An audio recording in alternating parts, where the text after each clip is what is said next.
So you find yourself in the middle of the city and things suddenly get chaotic. It's a situation none of us want. But the reality is, unexpected unrest can happen. Now, the goal here is never to seek out trouble or be confrontational. In fact, it's the exact opposite. This is about being prepared so you can safely get yourself and your loved ones out of a bad situation. Think of it like a fire extinguisher. You hope you never have to use it, but you're incredibly glad it's there if you do. This guide is for the everyday urban prepper, focusing on practical, science-backed gear to help you navigate through uncertainty and get home safely. The first principle of this whole setup is what I like to call the gray man theory. You want to blend in, not stand out.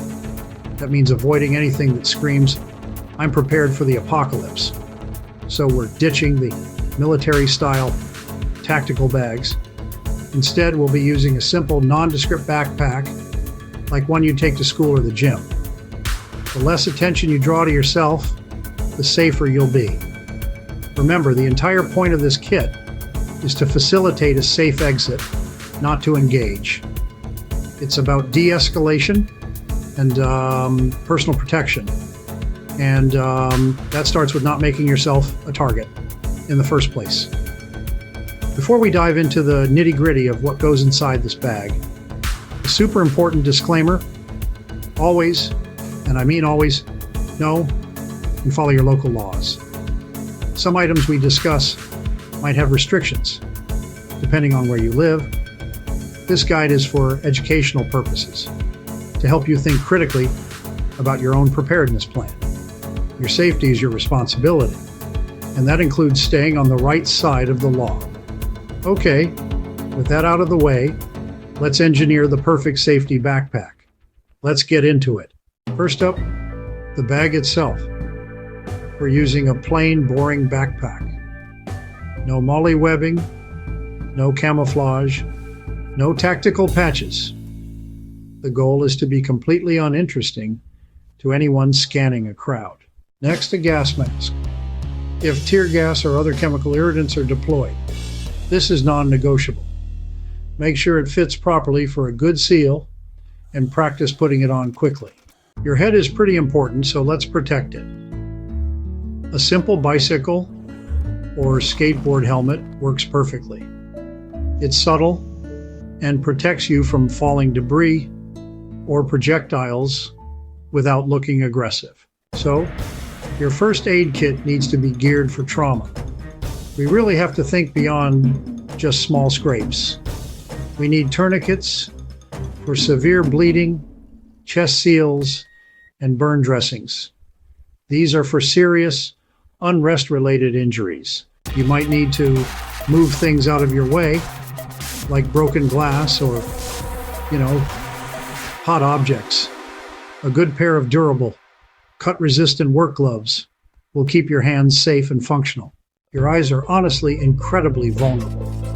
A pair of ANSI Z87 plus rated safety glasses or goggles is essential. They'll protect you from flying debris, dust, and even liquid splashes from irritants. So, a simple balaclava or neck gaiter actually serves two purposes. It can offer a bit of privacy and a very minimal barrier against airborne dust. Just make sure you check your local laws on face coverings. Staying hydrated is honestly absolutely critical, so make sure you pack a water bottle. But here's a little pro tip. Carrying a small bottle of no tears baby shampoo mixed with water is actually incredible for flushing irritants from your eyes. If the power goes out, or you find yourself moving around at night, a reliable flashlight is definitely a must-have. And your phone is your lifeline these days, so keep it charged up with a fully loaded portable power bank. Again, make sure to check your local laws A lightweight soft armor panel can actually be inserted into your backpack for some vital organ protection. Pepper spray can be a great non-lethal tool to create distance and give you a chance to escape. So, there you have it. Comprehensive yet discreet safety backpack. But remember, the gear is really only one part of the equation. The most powerful tool you have is, honestly, your brain. Before you ever find yourself in a bad situation, take the time to plan.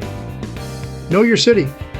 Identify multiple escape routes from your home, your work, and any place you frequent. Think about rally points where you can meet with family. This kind of mental preparation is just as critical as any piece of hardware we pack today. Awareness and a good plan will always be your first and best line of defense. The ultimate goal is always to avoid danger entirely. If you hear that a situation is escalating somewhere, honestly, the smartest move is to simply not go there. Your primary objective is to get home, not to be a hero or a witness. Avoid confrontation at all costs, de-escalate whenever possible, and never let ego dictate your actions. If something feels wrong, it probably is. Trust your instincts. That gut feeling is a powerful survival mechanism honed by millions of years of evolution. Listen to it. It's better to feel a little paranoid and be wrong than to ignore your intuition and be right. Ultimately, this is all about empowerment. It's about taking proactive steps to ensure your safety in an uncertain world. It's not about fear, it's about readiness. By having this kit and a plan, you're not inviting trouble.